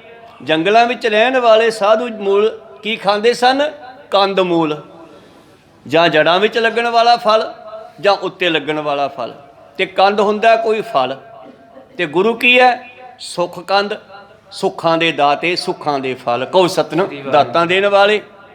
ਤੋ ਸੁੱਖ ਕੰਦ ਸਤਿਗੁਰੂ ਧੰਨ ਧੰਨ ਸ੍ਰੀ ਗੁਰੂ ਗੋਬਿੰਦ ਸਿੰਘ ਜੀ ਅੱਗੋਂ ਆਉਂਦੇ ਮਿਲੇ, ਇਹ ਰੁਕ ਗਏ ਜੀ। ਦੇ ਕਰ ਭੇਟ ਚਰਨ ਅਰਬਿਦੰ ਸਿਰ ਤਰ ਬੰਦੇ ਦਵੈ ਕਰ ਬੰਦੰ। ਔਰ ਇਹਨਾਂ ਨੇ ਤੁਰੰਤ ਘੋੜਿਆਂ ਤੋਂ ਉਤਰ ਕੇ ਸਤਿਗੁਰਾਂ ਦੇ ਹਜ਼ੂਰੀ ਵਿੱਚ ਪਹੁੰਚਣਾ ਕੀਤਾ ਹੈ। ਚਰਨਾਂ ਤੇ ਨਮਸਕਾਰ ਕਰਦੇ ਹਨ। ਸਭ ਰਾਖ ਹੋਏ ਹੋਏ ਕਰਨੇਰੇ ਚਰਨ ਸਪਰਸਤ ਭਾਗ ਬਡੇਰੇ। ਔਰ ਨਗਰ ਨਿਵਾਸੀ ਤਲਵੰਡੀ ਵਾਲੇ ਜੋ ਡੱਲੇ ਦੇ ਨਾਲ ਆਏ ਹਨ, ਉਹ ਵੀ ਪਾਤਸ਼ਾਹ ਜੀ ਦੇ ਕੋਲ ਜਾ ਕੇ ਉਹਨਾਂ ਦੇ ਚਰਨ ਸਪਰਸ਼ਦੇ ਹਨ, ਆਪਣਾ ਸੀਸ ਉਹਨਾਂ ਦੇ ਚਰਨਾਂ ਤੇ ਲਾ ਕੇ ਸਫਲਾ ਕਰਦੇ ਹਨ। ਸਨੇ ਸਨੇ ਹਟेंगे ਕਰਨਾਮੋ ਕੁਸ਼ਲ ਪ੍ਰਸ਼ਨ ਗੁਰ ਕਹਤੇ ਸਮੋ। ਤੇ ਜਿਸ ਵੇਲੇ 400 ਦੇ ਇਹਨਾਂ ਸਾਰਿਆਂ ਨੇ ਨਮਸਕਾਰ ਕਰ ਲਈ, ਮੱਥਾ ਟੇਕ ਲਿਆ, ਪਿੱਛੇ ਹਟ ਗਏ, ਫਿਰ ਪਾਤਸ਼ਾਹ ਭਾਈ ਡੱਲੇ ਨੂੰ ਸੰਬੋਧਨ ਕਰਕੇ ਸਾਰਿਆਂ ਨੂੰ ਪੁੱਛਦੇ ਆ, ਹੋਰ ਪਈ ਸੁਖੀ ਹੋ, ਠੀਕ ਠਾਕ ਹੋ? ਜੁਤ ਬਾਂਧਵ ਗਨ ਤਵ ਪਰਿਵਾਰਾ ਅਹੇ ਅਰੋਗ ਕੌਮ ਬੜ ਭਾਰਾ। ਤੁਹਾਡੇ ਪਰਿਵਾਰ, ਜੁਤ ਬਾਂਧਵ, ਤੁਹਾਡੇ ਰਿਸ਼ਤੇਦਾਰ, ਸਾਕ ਸੰਬੰਧੀ ਸਾਰੇ ਸੁਖੀ ਆ। ਸ੍ਰੀ ਪ੍ਰਭ ਕਿਰਪਾ ਕੀ ਪਾਏ ਸਭ ਬਿਦ ਕੁਸ਼ਲ ਗ੍ਰਾਮ ਸਮਦਾਏ। ਤੇ ਮੁਖੀ ਡੱਲਾ ਕਹਿਣ ਲੱਗਿਆ, ਮਹਾਰਾਜ ਤੁਹਾਡੀ ਕਿਰਪਾ ਦੇ ਨਾਲ ਸਾਰਾ ਨਗਰ ਸੁਖੀ ਆ, ਤੁਹਾਡਾ ਆਸ਼ੀਰਵਾਦ ਹੈ। ਦਰਸ਼ਨ ਸ਼੍ਰੀ ਮੂਲ ਅਬ ਪਾਵਾ ਸੁਨ ਆਗਵਨ ਆਨੰਦ ਵਧਾਵਾ। ਔਰ ਮੂਲ ਹੁੰਦਾ ਮੁੱਢ, ਜੜ, ਮੂਲ, ਤੇ ਸ਼੍ਰੇ ਮੁਕਤੀ ਹੁੰਦੀ ਹੈ, ਤੇ ਤੁਹਾਡੇ ਦਰਸ਼ਨ ਮੁਕਤੀ ਦਾ ਮੁੱਢ ਹਨ, ਮੁਕਤੀ ਦੀ ਜੜ ਹੈ। ਅੱਜ ਤਾਂ ਤੁਹਾਨੂੰ ਤੁਸੀਂ ਮਿਲ ਗਏ, ਅੱਗੇ ਤਾਂ ਇਕੱਲੇ ਸੁਖੀ ਸੀ, ਹੁਣ ਮੁਕਤ ਵੀ ਹੋ ਜਾਵਾਂਗੇ। ਕਹੋ ਸਤਿਨਾਮ। ਤੁਸੀਂ ਮੁਕਤੀ ਦੇ ਮੁੱਢ, ਤੁਹਾਡੇ ਦਰਸ਼ਨ ਹਨ ਜੋ ਸਾਨੂੰ ਬੜੇ ਸੁਭਾਗ ਨਾਲ ਪ੍ਰਾਪਤ ਹੋਏ ਨੇ। ਪੂਰਬ ਕਰਮ ਅੰਕੁਰ ਜਾਂ ਪ੍ਰਗਟੇ ਭੇਟਿਓ ਪੁਰਖ ਰਸਕ ਬੈਰਾਗੀ। ਜਦੋਂ ਪੂਰਬਲੇ ਚੰਗੇ ਕਰਮ ਆਉਂਦੇ ਆ ਮਨੁੱਖ ਦੇ, ਉਦੋਂ ਕਿਸੇ ਰੱਬ ਦੇ ਪਿਆਰੇ ਦੇ ਦਰਸ਼ਨ ਹੁੰਦੇ ਹਨ। ਕਿਤਕ ਦੂਰ ਤਲਵੰਡੀ ਰਹੇ ਉਤਰ ਪਰੇ ਪਿਖ ਸੁਨ ਥਲ ਤਹੇ। ਤੇ ਸਤਿਗੁਰੂ ਪਾਤਸ਼ਾਹ ਜੀ ਮਹਾਰਾਜ ਤੁਰੇ ਜਾਂਦੇ ਉੱਥੇ ਰੁਕ ਗਏ ਹਨ, ਜਿੱਥੇ ਮਿਲੇ ਰਸਤੇ ਚ ਆ ਕੇ ਪੜਾਅ ਕੀਤਾ ਹੈ। ਤੇ ਨਾਲੇ ਇਹਨਾਂ ਨੂੰ ਪੁੱਛਦੇ ਹਨ ਤਲਵੰਡੀ ਇੱਥੋਂ ਕਿੰਨੀ ਕੁ ਦੂਰ ਹੈ। ਸਕਲ ਬਹੀਰ ਜਬੇ ਚਲੇ ਆਵੈ ਸੰਧਿਆ ਪਈ ਗ੍ਰਾਮ ਡਿਗ ਜਾਵੈ। ਤੇ ਪਾਤਸ਼ਾਹ ਬਾਹਰ ਹੀ ਉਤਰ ਗਏ ਹਨ। ਕੋਈ ਗੱਲ ਨਹੀਂ, ਜਦੋਂ ਸਾਰਾ ਸਾਡਾ ਵੀ ਬਹੀੜ ਪਿੱਛੇ ਆ ਰਿਹਾ ਕਿਉਂਕਿ ਲੰਬਾ ਹੋ ਜਾਂਦਾ ਲਾਰਾ। ਫਿਰ ਕਹਿੰਦੇ ਜਦੋਂ ਸਾਰਾ ਬਹੀੜ ਇਕੱਠਾ ਹੋ ਗਿਆ ਨਾ, ਅੱਜ ਇੱਥੇ ਪੜਾ ਕਰਦੇ ਆ, ਕੱਲ ਨੂੰ ਤਲਵੰਡੀ ਚੱਲਾਂਗੇ। ਪਾਇਸ਼ ਵਿਸਾਲ ਕਰੇ ਤਿਸ ਥਾਨਾ ਬੈਠ ਗਏ ਪੁਨ ਕਿਰਪਾ ਨਿਦਾਨਾ। ਉੱਥੇ ਹੀ ਵਿਛਾਈਆਂ ਕਰ ਦਿੱਤੀਆਂ ਫਰਸ਼, ਕਹਿੰਦੇ ਆ ਦਰੀਆਂ ਵਿਛਾਉਣ ਨੂੰ, ਜੋ ਵੀ ਨਾਲ ਅਵੇਲੇਬਲ ਸਮਾਨ ਹੈ ਸਾਰਾ ਉਹ ਪੜਾ ਕਰਨ ਦਾ ਤਿਆਰ ਕੀਤਾ ਗਿਆ। ਤੰਬੂ ਆਦਿ ਪਾਤਸ਼ਾਹ ਵਾਸਤੇ ਸਪੈਸ਼ਲ ਨਾਲ ਰੱਖਿਆ, ਉਹ ਤੰਬੂ ਲਾਇਆ ਗਿਆ, ਦਰੀਆਂ ਵਿਛਾ ਦਿੱਤੀਆਂ ਜੀ। ਬ੍ਰਿੰਦ ਬਿਰਾਦਰ ਲੈ ਕਰ ਸੋਏ ਬੈਠਿਓ ਡੱਲਾ ਪ੍ਰਭ ਡਿਗ ਹੋਏ। ਬਿਰਾਦਰ ਹੁੰਦਾ ਭਾਈਚਾਰਾ। ਬਰਾਦਰ ਉਰਦੂ ਦਾ ਸ਼ਬਦ ਹੈ, ਬ੍ਰਦਰ ਅੰਗਰੇਜ਼ੀ ਦੇ ਵਿੱਚ ਵੀ ਕਿਹਾ ਜਾਂਦਾ ਭਰਾ ਨੂੰ। ਭਾਈਚਾਰਾ ਭਾਵ ਡੱਲਾ ਆਪਣੇ ਸਾਰੇ ਭਾਈਚਾਰੇ ਨੂੰ ਲੈ ਕੇ ਹੁਣ ਸਤਿਗੁਰਾਂ ਦੇ ਕੋਲ ਬੈਠਾ, ਜਿੱਥੇ ਪੜਾ ਬਣ ਗਿਆ। ਕੋ ਜੋਰ ਪ੍ਰਸੰਗ ਚਲਾਵਾ ਤੁਰਕ ਦੁਸ਼ਟ ਬਹੁ ਕਪਟ ਕਮਾਵਾ। ਹੁਣ ਸਾਰੇ ਦੇਸ਼ ਦੇ ਵਿੱਚ ਹੀ ਖਬਰ ਘੁੰਮੀ ਹੋਈ ਸੀ ਕਿ ਗੁਰੂ ਗੋਬਿੰਦ ਸਿੰਘ ਜੀ ਦੇ ਨਾਲ ਔਰੰਗਜ਼ੇਬ ਲੜਾਈਆਂ ਕਰ ਰਿਹਾ, ਔਰ ਇਹ ਵੀ ਸਭ ਨੂੰ ਪਤਾ ਸੀਗਾ ਕਿ ਗੁਰੂ ਸਾਹਿਬ ਦਾ ਸਾਰਾ ਪਰਿਵਾਰ ਜਿਹੜਾ ਉਹ ਸ਼ਹੀਦੀਆਂ ਪਾ ਗਿਆ। ਚਾਰੇ ਸਾਹਿਬਜ਼ਾਦੇ ਸ਼ਹੀਦ ਹੋ ਗਏ, ਮਾਤਾ ਪਿਤਾ ਵੀ ਸ਼ਹੀਦੀ ਪਾ ਗਏ। ਤੋ ਇਸ ਨੇ ਬੈਠ ਕਰਕੇ ਡੱਲੇ ਨੇ ਗੱਲ ਚਲਾਈ ਹੈ, ਮਹਾਰਾਜ ਮੁਗਲਾਂ ਨੇ, ਦੁਸ਼ਟਾਂ ਨੇ, ਤੁਰਕਾਂ ਨੇ ਬਹੁਤ ਮਾੜੀ ਗੱਲ ਕੀਤੀ, ਤੁਹਾਡੇ ਨਾਲ ਛਲ ਫਰੇਬ ਕੀਤਾ, ਭਾਵ ਅਨੰਦਪੁਰ ਸਾਹਿਬ ਚੋਂ ਸੌਹਾਂ ਪਾ ਕੇ ਕੱਢਿਆ ਤੇ ਮਗਰੋਂ ਹਮਲਾ ਕੀਤਾ ਹੈ ਜੀ। ਆਪ ਕਰੇ ਕੀਨਸ ਕਮਸਾਨਾ ਪਿਓ ਬਿਨਾਸ਼ੀ ਗਨ ਤੁਰਕਾਨਾ। ਔਰ ਸਾਨੂੰ ਇਹ ਵੀ ਪਤਾ ਲੱਗਿਆ ਕਿ ਤੁਹਾਡੇ ਜੰਗ ਵੀ ਕਮਾਲ ਦੇ ਆ, ਸਤਿਗੁਰਾਂ ਨੇ 14 ਜੰਗ ਕੀਤੇ ਆ ਗੁਰੂ ਪਿਆਰਿਓ। ਕਹਿਣ ਲੱਗਿਆ ਡੱਲਾ ਤੁਸੀਂ ਵੀ ਕਮਾਲ ਕਰਤੀ ਮਹਾਰਾਜ, ਐਸੇ ਕਮਸਾਨ ਦੇ ਜੰਗ ਕੀਤੇ, ਸਾਰੇ ਤੁਰਕਾਨੇ ਨੂੰ ਵਿਨਾਸ਼ ਕਰ ਦਿੱਤਾ ਜੀ। ਕਹਾ ਮੁਲਕ ਕੇ ਮਾਲਕ ਸ਼ਾਹੂ ਕਹਾ ਆਪ ਡਿਗ ਭਟ ਉਤਸਾਹੂ। ਕਮਾਲ ਹੋ ਗਈ, ਕਿੱਥੇ ਬਾਦਸ਼ਾਹ ਦੇਸ਼ ਦਾ ਰਾਜਾ ਔਰੰਗਜ਼ੇਬ, ਜਿਹਦੇ ਕੋਲੇ ਅਨੇਕਾਂ ਤਰ੍ਹਾਂ ਦੇ ਨਵੇਂ ਤੇ ਪੁਰਾਣੇ ਸ਼ਾਸਤਰ ਹਨ, ਤੋਪਾਂ ਹਨ, ਬੰਦੂਕਾਂ ਹਨ, ਪਿਸਤੌਲ ਹਨ, ਹੋਰ ਪਤਾ ਨਹੀਂ ਕਿੰਨੇ ਸ਼ਾਸਤਰ। ਕਿੱਥੇ ਰਾਜਾ ਮੁਲਕ ਦਾ ਔਰੰਗਜ਼ੇਬ ਤੇ ਕਿੱਥੇ ਆਪ ਜੀ ਦੇ ਇਹ ਯੋਧੇ। ਕਾਰਜ ਪਰੇ ਜੰਗ ਕੇ ਪਾਰੀ ਸਹਿਬਜ਼ਾਦੇ ਮ੍ਰਿਤ ਪੇਚਾਰੀ। ਔਰ ਜੰਗ ਦੇ ਮੈਦਾਨ ਵਿੱਚ ਤੁਹਾਡੇ ਦੋਨੇ ਸਾਹਿਬਜ਼ਾਦੇ ਵੀ ਕਾਰਜ ਪਰੇ ਭਾਵ ਕੰਮ ਆ ਗਏ, ਮਤਲਬ ਸ਼ਹੀਦ ਹੋ ਗਏ। ਪਤਾ ਲੱਗਿਆ ਛੋਟੇ ਸਾਹਿਬਜ਼ਾਦੇ, ਚਾਰੇ ਸਾਹਿਬਜ਼ਾਦੇ ਸ਼ਹੀਦੀਆਂ ਪਾ ਗਏ ਜੀ। ਤੀਰ ਕਟਨ ਰਾਵਰ ਪਰ ਆਏ ਘੇਰਿਓ ਆਨੰਦਪੁਰ ਚੌਕਾਏ। ਸਾਨੂੰ ਪਤਾ ਲੱਗਿਆ ਕਿ ਆਨੰਦਪੁਰ ਸਾਹਿਬ ਨੂੰ ਦੁਸ਼ਟਾਂ ਨੇ ਘੇਰਾ ਪਾਇਆ ਹੋਇਆ ਸੀਗਾ। 4 ਛਪੇਰੇ ਆ ਕੇ ਬੈਠ ਗਏ ਸਨ। ਸਮੇਂ ਕਸ਼ਟ ਕੇ ਅਸ ਜਬ ਆਏ ਹਮਕੋ ਸਿਮਰਿਓ ਨਹੀਂ ਕਦਾਏ। ਹੁਣ ਕਹਿੰਦਾ ਮਹਾਰਾਜ ਕਿਤੇ ਮੈਨੂੰ ਯਾਦ ਕਰ ਲੈਂਦੇ ਉਸ ਵੇਲੇ, ਜਦੋਂ ਇੰਨਾ ਦੁੱਖਾਂ ਦਾ ਸਮਾਂ ਆਇਆ ਸੀਗਾ, ਕਿਤੇ ਮੈਨੂੰ ਯਾਦ ਕਰ ਲੈਂਦੇ, ਮੈਂ ਆ ਜਾਂਦਾ। 2 ਸੈ ਕੀ 2 3 ਸੈ ਬੀਰਾ ਲੇਕਰ ਮੈਂ ਪਹੁੰਚਤ ਪ੍ਰਭ ਤੀਰਾ। ਕਹਿਣ ਲੱਗਿਆ ਮੇਰੇ ਕੋਲੇ ਵੀ 200-300 ਯੋਧੇ ਹਨ ਨੌਜਵਾਨ, ਮੈਂ ਵੀ ਇਹਨਾਂ ਨੂੰ ਲੈ ਕੇ ਆ ਜਾਂਦਾ। ਕਰ ਪ੍ਰਾਕਰਮ ਕੇ ਜੁਦ ਵਿਸਾਲੇ ਸਬਦ ਤੁਮ ਕੋ ਰਖਤ ਸੁਖਾਲੇ। ਤੇ ਮੇਰੇ ਯੋਧੇ ਬੜੇ ਤਕੜੇ ਆ ਮਹਾਰਾਜ, ਅਸੀਂ ਜੰਗ ਕਰਦੇ ਤੇ ਤੁਹਾਡੇ ਨੇੜੇ ਦੁਸ਼ਮਣ ਨੂੰ ਫਟਕਣ ਨਹੀਂ ਸੀ ਦੇਣਾ, ਤੁਹਾਨੂੰ ਅਸੀਂ ਦੁਖੀ ਨਹੀਂ ਸੀ ਹੋਣ ਦੇਣਾ। ਸੁਨ ਕਰ ਡੱਲੇ ਤੇ ਸ਼ੁਭ ਬੈਨੰ ਸ਼੍ਰੀ ਮੁਖ ਭਾਖਿਓ ਪੰਕਜ ਨੈਨੰ। ਭਾਈ ਡੱਲੇ ਦੇ ਇਹ ਬਚਨ ਸੁਣ ਕਰਕੇ ਪੰਕਜ ਨੈਣ, ਪੰਕ ਹੁੰਦਾ ਗੁਰੂ ਪਿਆਰਿਓ ਚਿੱਕੜ, ਤੇ ਪੰਕਜ ਕਹਿ ਦਈਏ ਤੇ ਕਮਲ ਦਾ ਫੁੱਲ ਹੁੰਦਾ। ਕੋਈ ਸਤਨਾਮ। ਜੇ ਪੰਕ ਕਹਿ ਦਈਏ ਤੇ ਚਿੱਕੜ, ਜੱਜਾ ਲਾ ਦਈਏ ਪੰਕਜ ਤੇ ਕਮਲ ਦਾ ਫੁੱਲ। ਕਮਲ ਦੇ ਫੁੱਲ ਦੀ ਪੱਤੀ ਜਿਹੜੀ ਹੁੰਦੀ ਹੈ ਉਹ ਐਡਾ ਚੌੜੀ ਹੁੰਦੀ ਹੈ, ਤੇ ਸਤਿਗੁਰਾਂ ਦੇ ਨੈਣ ਮੋਟਿਆਂ ਦੀ ਗੱਲ ਕਰਦੀ ਹੈ ਇੱਥੇ ਭਾਈ ਸਾਹਿਬ ਸੰਤੋਖ ਸਿੰਘ ਜੀ ਕਵੀ। ਕਹਿੰਦੇ ਕਮਲ ਦੇ ਫੁੱਲ ਵਰਗੇ ਮੋਟੇ ਮੋਟੇ ਨੈਣਾਂ ਵਾਲੇ ਧੰਨ ਗੁਰੂ ਗੋਬਿੰਦ ਸਿੰਘ ਜੀ ਕਹਿਣ ਲੱਗੇ, ਪੈਸੋ ਪੀ ਬੀਤ ਅਬ ਗਏ ਹੋ ਹਾਥ ਨਾ ਆਵੇ ਜਤਨ ਕੇ ਕਿਓ। ਪਾਤਸ਼ਾਹ ਕਹਿੰਦੇ ਛੱਡ ਲਿਆ, ਜੋ ਹੋ ਗਈ ਸੋ ਹੋ ਗਈ, ਜੋ ਬੀਤ ਗਈ ਸੋ ਬੀਤ ਗਈ, ਹੁਣ ਉਹ ਤਾਂ ਹੱਥ ਨਹੀਂ ਆਉਂਦਾ ਸਮਾਂ। ਜੰਗ ਬਿਕੇ ਮਾਰਨ ਕੇ ਮਰਨੋ ਪਛਤਾਪ ਕਹਾਂ ਤਿਸ ਕਰਨੋ। ਜਦੋਂ ਅਸੀਂ ਜੰਗ ਦੇ ਮੈਦਾਨ ਵਿੱਚ ਵੜ ਹੀ ਗਏ, ਫਿਰ ਉੱਥੇ ਮਰਨਾ ਤੇ ਮਾਰਨਾ ਦੋਨੇ ਚੀਜ਼ਾਂ ਹੁੰਦੀਆਂ। ਦੁਸ਼ਮਣ ਵੀ ਮਾਰਿਆ ਜਾ ਸਕਦਾ ਹੈ, ਆਪ ਦੀ ਵੀ ਮੌਤ ਹੱਥੇ ਹੁੰਦੀ ਹੈ। ਜੋ ਤੋ ਪ੍ਰੇਮ ਖਿਲਣ ਕਾ ਚਾਓ, ਸਿਰ ਤਲ ਤਲੀ ਗਲੀ ਮੁਰੀ ਆਓ, ਇਤ ਮਾਰਗ ਪੈ ਧਰੀਜੈ ਸਿਰ ਦੀਜੈ ਕਾਣ ਨਾ ਕੀਜੈ।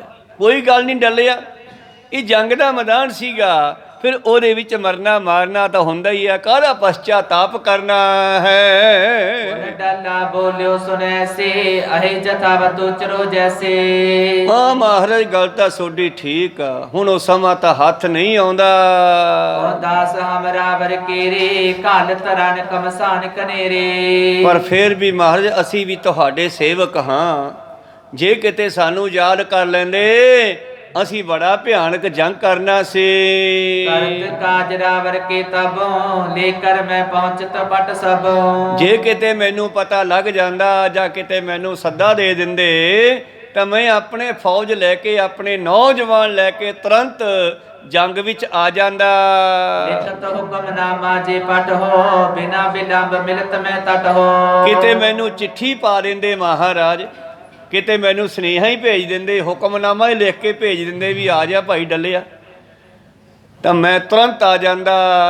ਸਭ ਵਿਦ ਕਰ ਸਹਾਇ ਲਿਆਵਤ ਇਤੇ ਬਿਗਨ ਕਿਉ ਹੈਬੇ ਪਾਵਤ। ਮਹਾਰਾਜ ਮੈਂ ਤੁਹਾਨੂੰ ਤੇ ਤੁਹਾਡੇ ਸਾਹਿਬਜ਼ਾਦਿਆਂ ਨੂੰ ਦੁੱਖ ਨਹੀਂ ਸੀ ਆਉਣ ਦੇਣਾ, ਸਹੀ ਸਲਾਮਤ ਮੈਂ ਤੁਹਾਨੂੰ ਇਧਰ ਜੰਗਲਾਂ ਵੱਲ ਲੈ ਆਉਂਦਾ ਜੀ। ਸੁਣ ਸ੍ਰੀ ਪ੍ਰਭ ਪੁਨ ਤੈ ਸਮਝਾਇਓ ਸਮਾਂ ਬੀਤਿਓ ਕਬ ਹਾਥ ਨ ਆਇਓ। ਤੋ ਇੰਨੇ ਵਿਗੜ ਨਾ ਪੈਂਦੇ ਆਪਣੀ ਜੀ ਦੇ ਜੀਵਨ ਦੇ ਵਿੱਚ। ਪਾਤਸ਼ਾਹ ਫਿਰ ਕਹਿੰਦੇ ਛੱਡ ਲੱਲਿਆ, ਉਹ ਜਿਹੜਾ ਸਮਾਂ ਸੀ ਉਹ ਬੀਤ ਗਿਆ ਹੈ, ਹੁਣ ਬੀਤਿਆ ਸਮਾਂ ਤਾਂ ਹੱਥ ਨਹੀਂ ਆਉਂਦਾ, ਫਿਰ ਉਹਦਾ ਪਛਤਾਤਾਪ ਕਿਆ ਕਰਨਾ। ਨਹੀਂ ਉਪਾਏ ਬਨੇ ਤਬ ਤਾਹੋ ਹੋਨਹਾਰ ਸਿਰ ਪਰ ਸਭ ਕਾਹੋ। ਇਹ ਹੋਣੀ ਤਾਂ ਸਭ ਦੇ ਸਿਰ ਤੇ ਹੈ, ਮਰਨਾ ਸੱਚ ਹੈ, ਜਿਉਣਾ ਝੂਠ ਹੈ ਡਲਿਆ, ਇਹ ਹੋਣੀ ਤਾਂ ਸਭ ਦੇ ਸਿਰ ਤੇ ਵਰਤਣੀ ਹੈ। ਇਤ ਕਹਿਓ ਪਰ ਤੋ ਨਾ ਮੌਨੰ ਤਜੇ ਪਰ ਸੰਗ ਸੁਨਾਵੇ ਕੌਨੰ। ਔਰ ਸਤਿਗੁਰੂ ਪਾਤਸ਼ਾਹ ਜੀ ਨੇ ਕਈ ਵਾਰੀ ਉਹਨੂੰ ਕਿਹਾ, ਜਵਾਬ ਦਿੱਤਾ ਵੀ ਚੱਲ ਛੱਡ ਇਸ ਗੱਲ ਨੂੰ ਯਾਰ, ਕੋਈ ਹੋਰ ਗੱਲ ਕਰ ਲੈ, ਪਰ ਇਹ ਆਪਣੇ ਯੋਧਿਆਂ ਦੀਆਂ ਫੜਾਂ ਮਾਰਨੀਆਂ ਚਾਹੁੰਦਾ ਸੀ ਕਿ ਮੇਰੇ ਯੋਧੇ ਬੜੇ ਤਕੜੇ ਆ। ਇਹ ਵਾਰ-ਵਾਰ ਉਹੀ ਗੱਲ ਜਦੋਂ ਕਿਤੇ ਸਮਾਂ ਲੱਗਦਾ ਚਲਾ ਲੈਂਦਾ ਹੈ। ਆਪਨੋ ਆਪਾ ਕਰੇ ਜਨਾਬਨ ਲਰੇ ਮਰੇ ਬਿਨ ਬੜਤਾ ਪਾਵਨ। ਉਹ ਨਾ ਤਾਂ ਇਹਨੇ ਗੁਰੂ ਕੇ ਜੰਗ ਵੇਖਿਆ ਤੇ ਨਾ ਕਿਤੇ ਜੰਗ ਵਿੱਚ ਏਦਾਂ ਵੜਿਆ ਹੋਣਾ ਇਹ, ਇਸ ਕਰਕੇ ਹਜੇ ਇਹਨੇ ਆਪਣੀ ਘੋੜੀ ਦੁਸ਼ਮਣ ਨਾਲ ਭਜਾ ਕੇ ਨਹੀਂ ਵੇਖੀ। ਘਰੇ ਘਰੇ ਹੀ ਦੱਸਦਾ ਘੋੜੀ ਮੇਰੀ ਬਹੁਤ ਭੱਜਦੀ ਆ। ਪਤਾ ਉਦੋਂ ਲੱਗਦਾ ਜਦੋਂ ਦੂਜਿਆਂ ਦੇ ਨਾਲ ਰੇਸ ਲੱਗਦੀ ਆ। ਕਹੋ ਸਤਿਨਾਮ। ਤਾਂ ਇਹ ਬਾਰ-ਬਾਰ ਉਹੀ ਗੱਲ ਕਹਿ ਦਿੰਦਾ ਹੈ, ਬਿਨਾ ਲੜੇ ਤੋਂ ਬਿਨਾ ਮਰੇ ਤੋਂ ਵੇਖਿਆ ਨਹੀਂ ਇਸ ਨੇ। ਸਭਾ ਹਜ਼ਾਰੋ ਸੁਟਣ ਕੇਰੀ ਬੈਠੇ ਸਨਦ ਬੰਦ ਤਿਸ ਬੇਰੀ। ਇੱਕ ਦਿਨ ਦੀ ਗੱਲ ਹੈ, ਜਦੋਂ ਸਭਾ ਲੱਗੀ ਹੋਈ ਹੈ, ਕਾਫੀ ਯੋਧੇ ਬੈਠੇ ਹਨ।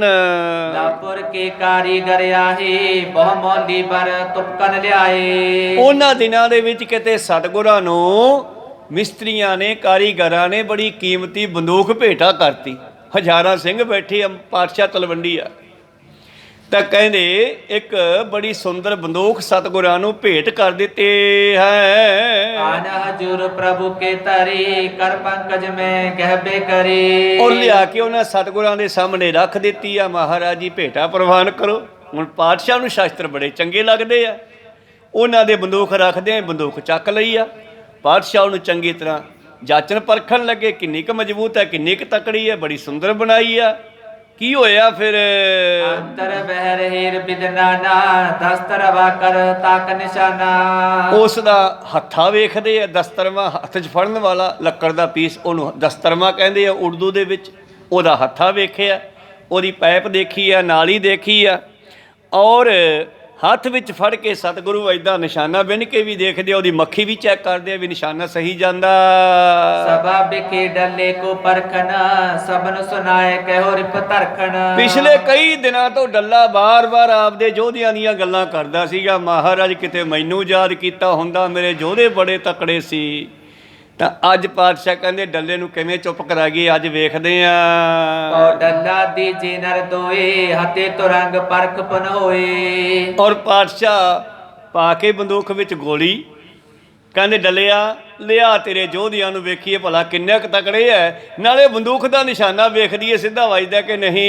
केतक तोड़ कर कावन काल है, मरे के नहीं सो पट तत्काल है। ਦੇਖਦੇ ਆ ਭਲਾ ਬੰਦੂਕ ਦੇ ਵਿੱਚ ਕਿੰਨੀ ਕੁ ਤਾਕਤ ਹੈ ਔਰ ਇਹਦੀ ਗੋਲੀ ਕਿੰਨੀ ਕੁ ਦੂਰ ਜਾਂਦੀ ਆ। सुन गुर बाक सकल बिस्माए, ये क्या कहो नरन को काए। ਸਾਰੇ ਹੈਰਾਨ ਹੋ ਗਏ। ਗੁਰੂ ਕੀਆਂ ਫੌਜਾਂ, ਗੁਰੂ ਕੇ ਸਿੰਘ ਵੀ ਬੈਠੇ ਨੇ ਵਿੱਚ ਸਭਾ ਦੇ, ਡੱਲੇ ਦੇ ਫੌਜੀ ਵੀ ਬੈਠੇ ਹਨ, ਡੱਲਾ ਵੀ ਬੈਠਾ ਹੈ। ਜਦੋਂ ਪਾਤਸ਼ਾਹ ਨੇ ਕਿਹਾ ਲਿਆ ਡੱਲਿਆ ਤੇਰੇ ਦੋ ਯੋਧੇ, ਆਪਾਂ ਗੋਲੀ ਮਾਰ ਕੇ ਦੇਖਦੇ ਆ ਭਲਾ ਕਿੰਨਾ ਕੁ ਪਾੜ ਪਾਉਂਦੀ ਹੈ, ਕਿੰਨੀ ਕੁ ਦੂਰ ਜਾਂਦੀ ਹੈ ਗੋਲੀ। जे डल्ले संग भ्रात बटोरे, चलियो चाहत निज धामन ओरे। ਹੁਣ ਡੱਲਾ ਆਪਣੇ ਯੋਧਿਆਂ ਕੋਲ ਜਾਂਦਾ ਬਾਰ-ਬਾਰ, ਬੇਨਤੀ ਕਰਦਾ ਹੈ भय पीर धीरज तज बीरा, बैठियो जाए नहीं गुर तीरा। ਔਰ ਕਹਿੰਦੇ ਉਹ ਬਾਈ ਤੂੰ ਨਾਲ ਚੱਲੇਗਾ? ਕਿਉਂ? ਬਾਬੇ ਨੇ ਬੰਦੂਕ ਮਾਰ ਕੇ ਦੇਖਣੀ ਆ। ਕਹਿੰਦਾ ਚੰਗਾ ਬੰਦਾ ਯਾਰ, ਤੂੰ ਜੰਗ ਦੇ ਵਿੱਚ ਹੋਵੇ ਤਾਂ ਚੱਲ ਲੜ ਪਈਏ ਜਾ ਕੇ, ਕੋਈ ਜੰਗ ਨਹੀਂ ਵਾਸਤਾ ਨਹੀਂ। ਕਹਿੰਦੇ ਨਹੀਂ ਨਹੀਂ ਗੁਰੂ ਸਾਹਿਬ ਨੇ ਗੋਲੀ ਮਾਰ ਕੇ ਦੇਖਣੀ ਹੈ। ਕਹਿੰਦੇ ਗੋਲੀ ਮਾਰ ਕੇ ਮਰ ਜਾਾਂਗੇ। ਕਹਿੰਦੇ ਮਰਨਾ ਤਾਂ ਹੈਗਾ ਹੀ ਆ। ਕੱਲੇ ਕੱਲੇ ਨੂੰ ਪੁੱਛਿਆ 300 ਬੰਦੇ ਨੂੰ, ਸਾਰੇ ਕਹਿੰਦੇ ਭਰਾਵਾ ਬਿਨਾਂ ਜੰਗ ਤੋਂ ਐਵੇਂ ਮਰ ਜਾਈਏ। ਜੰਗ ਵਿੱਚ ਵੀ ਕੋਈ ਮਰਨ ਵਾਸਤੇ ਨਹੀਂ ਲੜਦਾ, ਆਸਾ ਹੁੰਦੀ ਆ ਅਸੀਂ ਜਿੱਤਾਂਗੇ, ਅਸੀਂ ਇਨਾਮ ਲਵਾਂਗੇ। ਪਰ ਜਿਹਦੇ ਗੋਲੀ ਵੱਜ ਜਾਂਦੀ ਉਹ ਮਰ ਜਾਂਦਾ, ਉਹ ਚੁੱਪ ਕਰ ਜਾਂਦਾ, ਮੁੜ ਕੇ ਦੂਜੇ ਰਹਿ ਜਾਂਦੇ ਆ। ਇਹ ਕੱਲੇ ਕੱਲੇ ਯੋਧੇ ਕੋਲੇ ਜਾਂਦਾ ਹੈ ਤੇ ਵਾਪਸ ਆਉਂਦਾ ਹੈ ਜੀ। सुन तो तेज में गुर की चाला, दिन प्रत सुखा छके विसाला।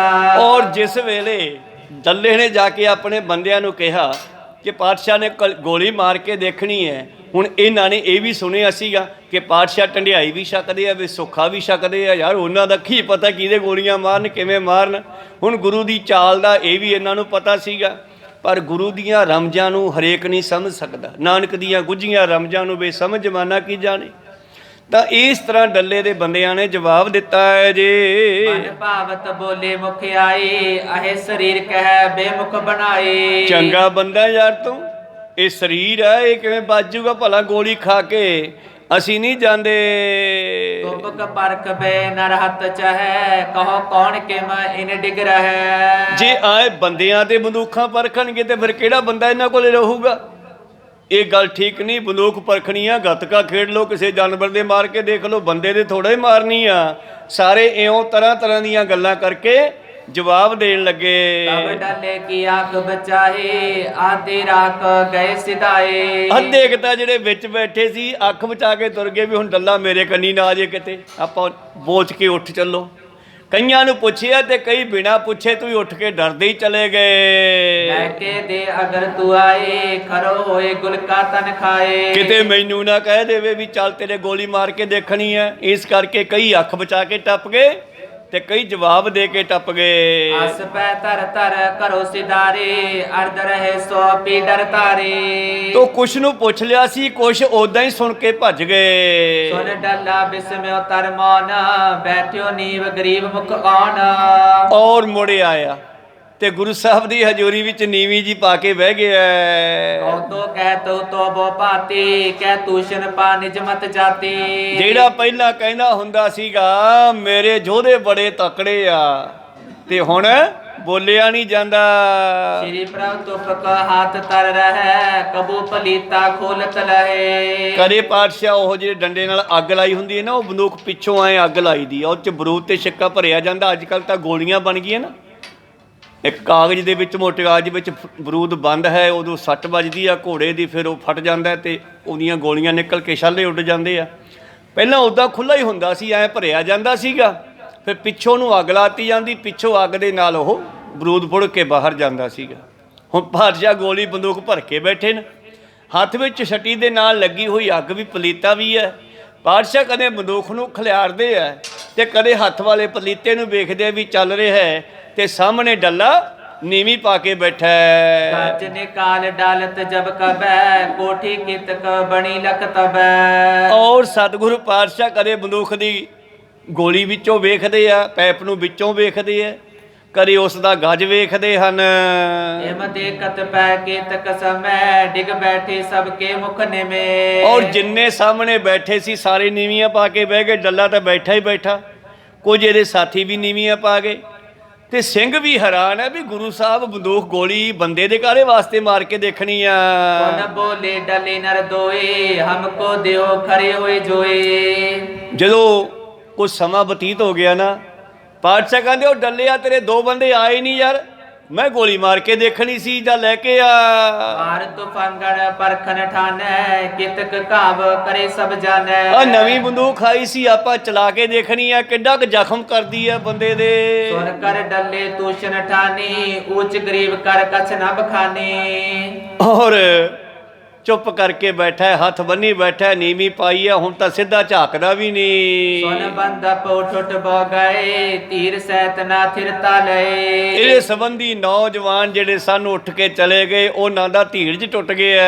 ਚਾਕਰ ਨਹੀਂ ਜੇ ਡਰ ਡਿਗ ਰਹਿ ਹੁਤੇ ਪ੍ਰਾਤ ਗਮਣੇ ਚਿਤ ਚਾਹੇ। ਔਰ ਜਿਹੜੇ ਨੌਕਰ ਸਨ, ਜਿਹੜੇ ਰਿਸ਼ਤੇਦਾਰ ਸਾਕ ਸੰਬੰਧੀ ਭਾਵ ਸਰੀਕੇ ਕਿਵਲੇ ਭੈਣ ਭਰਾ ਸਨ, ਉਹ ਵੀ ਉੱਠ ਕੇ ਚਲੇ ਗਏ। ਸਭਾ ਬਿਕੇ ਮੁਝ ਕੋ ਨਾ ਪਚਾਰੇ ਚਾਹੋ ਖਰੋ ਹੋਏ ਗੁਰੂ ਅਗਾਰੇ। ਔਰ ਕਈ ਤਾਂ ਉੱਠ ਕੇ ਚਲੇ ਗਏ, ਮੁਝ ਕੋ ਨਾ ਪਚਾਰੇ, ਮੈਨੂੰ ਨਾ ਆਵਾਜ਼ ਮਾਰ ਲੈਣ ਵੀ ਤੂੰ ਆ ਜਾ ਤੇਰੇ ਗੋਲੀ ਮਾਰ ਕੇ ਦੇਖੀਏ, ਕਿਤੇ ਮੈਨੂੰ ਨਾ ਸੱਦ ਲੈਣ। ਕਈ ਉੱਠ ਕੇ ਚਲੇ ਗਏ ਵਿੱਚੋਂ। ਚਿਤ ਜਾਨ ਤਰਾਸ਼ ਧਰ ਗਏ ਨਹੀਂ ਸਭਾ ਮੈਂ ਸੋ ਥਿਰ ਪਏ। ਔਰ ਡਰਦੇ ਹੋਏ ਕਈ ਉੱਠ ਕੇ ਚਲੇ ਗਏ ਡੱਲੇ ਦੇ ਸਾਥੀ। ਸਤਿਗੁਰ ਖਿਆਲ ਤਿਨੋ ਤੇ ਟਾਲ ਪਰਚੇ ਪਿਖਨ ਤੁਪਕ ਦੇ ਬਾਲ। ਉੱਠ ਕੇ ਤੁਰੇ ਜਾਂਦੇ ਆ, ਪਾਤਸ਼ਾਹ ਦੇਖ ਵੀ ਰਹੇ ਨਾ, ਪਰ ਕਹਿੰਦੇ ਜਾਣ ਦਿਓ, ਜਾਣਾ ਹੀ ਹੈ। ਡਰਦੇ ਵਿਚਾਰੇ ਕੀ ਕਰਨ, ਕਿਸੇ ਨੂੰ ਆਵਾਜ਼ ਨਹੀਂ ਮਾਰਦੇ ਵੀ ਖੜ ਜੋ, ਜਾਂਦੇ ਕਿਉਂ ਹੈ। ਉੱਠ ਕੇ ਬੋਚ ਕੇ ਆਪਦੇ ਜਾਨੀ ਅੱਖ ਬਚਾ ਕੇ ਜਾਂਦੇ ਵੀ ਪਤਾ ਨਹੀਂ ਲੱਗਣਾ, ਪਰ ਸਤਿਗੁਰ ਦਾ ਜਾਨੀ ਜਾਣ ਆ। ਉਹ ਤਾਂ ਪਿੱਛੇ ਵੀ ਨੇਤਰ ਹੈ ਤੇ ਮੂਹਰੇ ਵੀ ਨੇਤਰ ਹੈ, ਸਰਬ ਕਲਾ ਸਮਰੱਥ ਹੈ, ਅੰਤਰਜਾਮੀ ਹੈ, ਦਿਲਾਂ ਦੀਆਂ ਬੁੱਝ ਲੈਂਦਾ।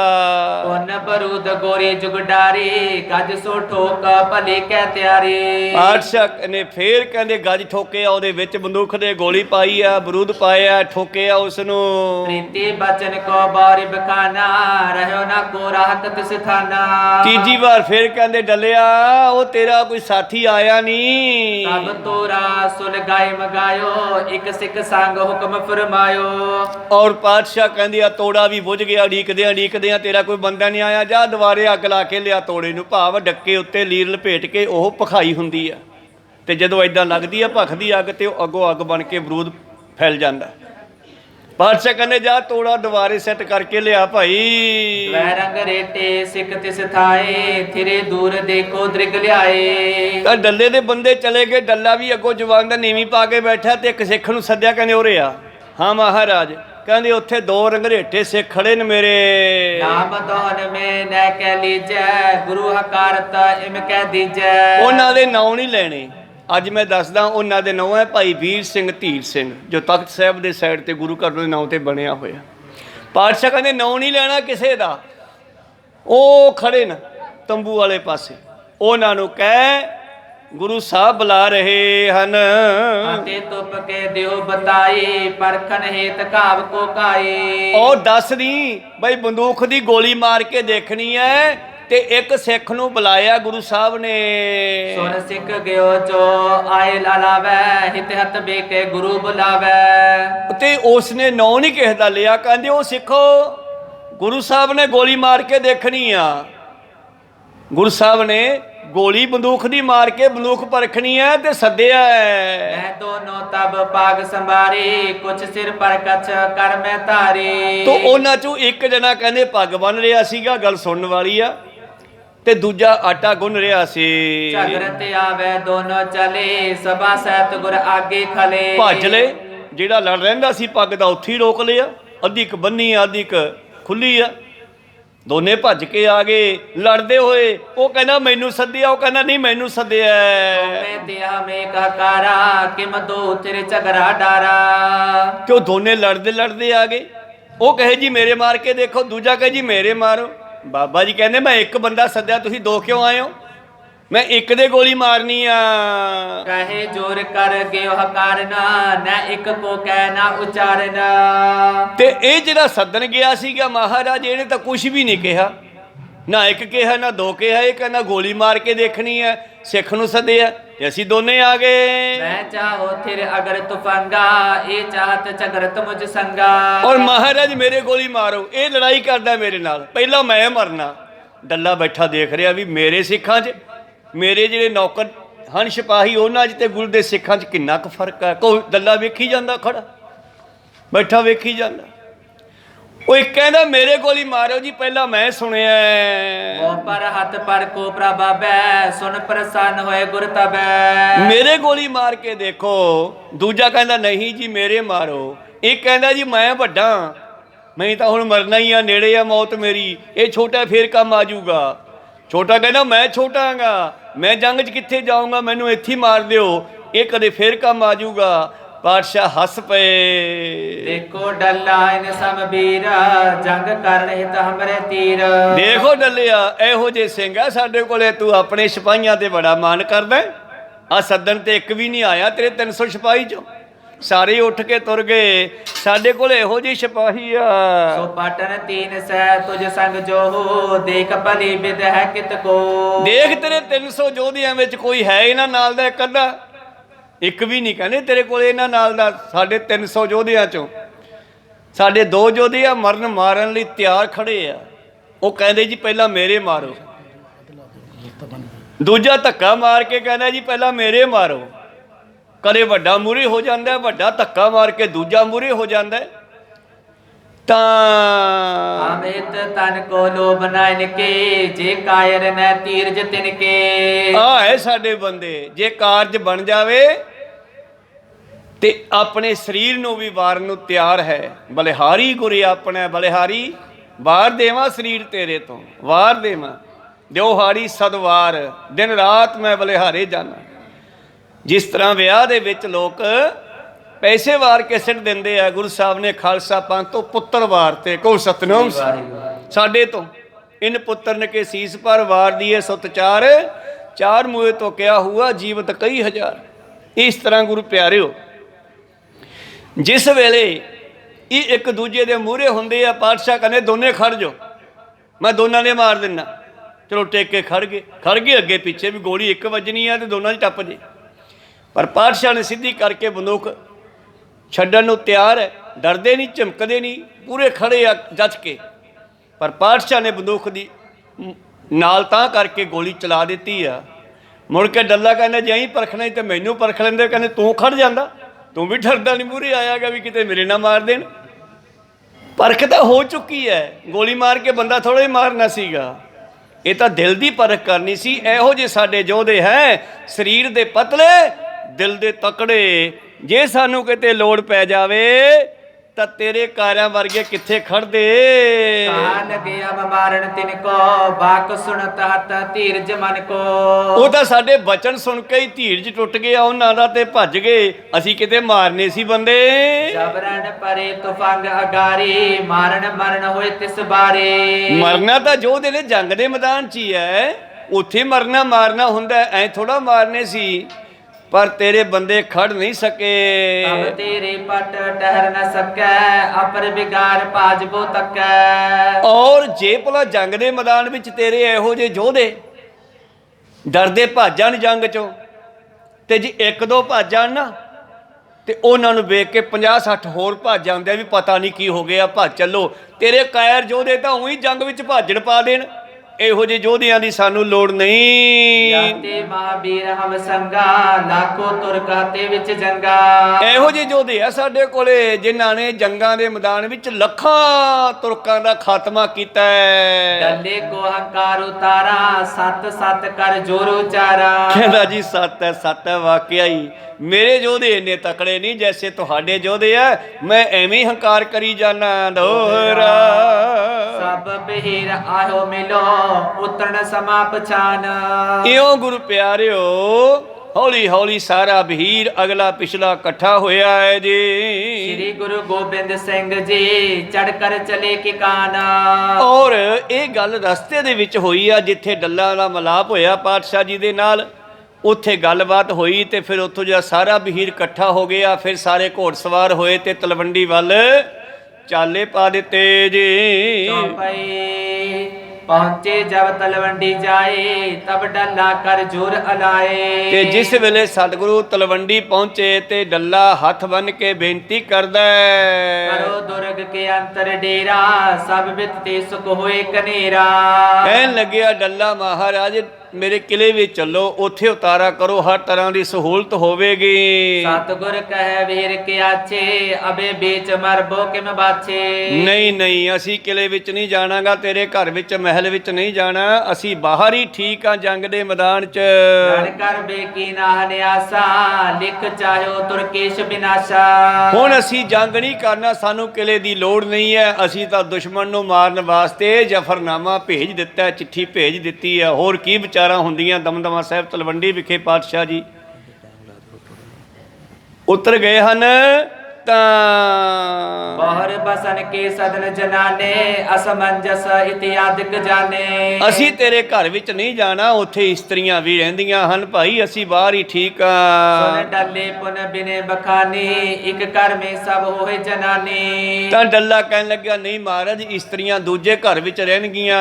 ਆਪਰ ਸਥਾਨ ਕਰੇ ਸਭ ਖਾਲੀ ਉਤਰੋ ਅੰਤਰ ਸਰਬ ਸੰਭਾਲੇ। ਬਾਕੀ ਅੱਧਾ ਘਰ ਅਸੀਂ ਆਪ ਜੀ ਲਈ ਖਾਲੀ ਕਰ ਦਿੰਨੇ ਆ, ਬੀਬੀਆਂ ਦੂਜੇ ਪਾਸੇ ਭੇਜ ਦੇਵਾਂਗੇ। ਨਾਹੀ ਤਾਜੀ ਜਨਾਨੀਆਂ ਸਾਰੇ ਬਸੇ ਜਾਏ ਕਰ ਨਗਰ ਮਜਾਰੇ। ਔਰ ਜੇ ਕਹੋ ਤਾਂ ਇਸਤਰੀਆਂ ਨੂੰ ਕਿਤੇ ਹੋਰ ਘਰ ਵਿੱਚ ਭੇਜ ਦੇਵਾਂਗੇ, ਨਗਰ ਵਿੱਚ। ਸਕਲ ਮਕਾਨ ਆਪ ਕੇ ਜਾਨੋ ਬਸੋ ਨੇਕ ਸੁਖਨ ਕੋ ਠਾਨੋ। ਇਹ ਸਾਰਾ ਨਗਰ, ਇਹ ਸਾਰਾ ਮਕਾਨ ਤੁਹਾਡਾ ਹੀ ਹੈ, ਜਿਸ ਵਿੱਚ ਮਰਜ਼ੀ ਰਹਿ ਲਓ। ਉਹਨੇ ਪਨਿਓ ਹਮ ਬਾਹਰ ਪਾਲੇ ਡੇਰਾ ਕਰੇ ਨਿਕਟੇ ਕਿਲੇ। ਕੋਈ ਗੱਲ ਨਹੀਂ, ਤੇਰੇ ਕਿਲੇ ਦੇ ਨੇੜੇ ਹੀ ਡੇਰਾ ਕਰਾਂਗੇ। ਹੁਣ ਦਮਦਮਾ ਸਾਹਿਬ ਤਲਵੰਡੀ ਜਾਂ ਜਾਣੇ ਆਪਾਂ ਤੇ ਥੋੜੀ ਦੂਰੀ ਤੇ ਹੀ ਭਾਈ ਡੱਲੇ ਦਾ ਪੁਰਾਣਾ ਘਰ ਹੈ, ਜਿੱਥੇ ਪਾਤਸ਼ਾਹ ਜੀ ਉਸ ਨੂੰ ਪਿਆਰ ਵਿੱਚ ਬਹੁਤ ਸਾਰੀਆਂ ਨਿਸ਼ਾਨੀਆਂ ਵੀ ਦੇ ਗਏ, ਜੋ ਆਪਾਂ ਅੱਜ ਦਰਸ਼ਨ ਕਰਦੇ ਹਾਂ।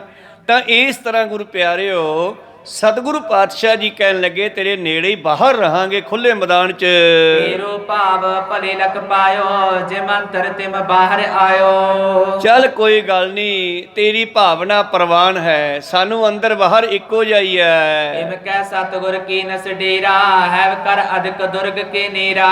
ਇਉਂ ਸਤਿਗੁਰਾਂ ਨੇ ਇਸ ਦੇ ਕਿਲੇ ਦੇ ਨੇੜੇ ਹੀ ਤੰਬੂ ਲਵਾਏ ਹਨ। ਕੰਧ ਨਿਕਟ ਹੈ ਬ੍ਰਿੰਦ ਲਗਾਏ ਤੰਬੂ ਤਾਨ ਦੀਨ ਤਿਸ ਥਾਏ। ਔਰ ਕੰਧ ਦੇ ਨਾਲ ਘੋੜਿਆਂ ਨੂੰ ਲਾ ਦਿੱਤਾ ਹੈ, ਭਾਵ ਉਹਨਾਂ ਦੇ ਕਿੱਲੇ ਆਦਿ ਗੱਡ ਦਿੱਤੇ ਔਰ ਤੰਬੂ ਲੱਗ ਗਏ। ਕੋਚਕ ਫਰਕ ਤੇ ਸਿੰਘ ਥਿਰੇ ਹੈ ਦੂਰ ਦੂਰ ਲੋ ਉਤਰ ਪਰੇ ਹੈ। ਥੋੜੇ ਫਰਕ ਤੇ ਸਿੰਘਾਂ ਨੇ ਆਪਣੇ ਰਹਿਣ ਦਾ ਇੰਤਜ਼ਾਮ ਕੀਤਾ।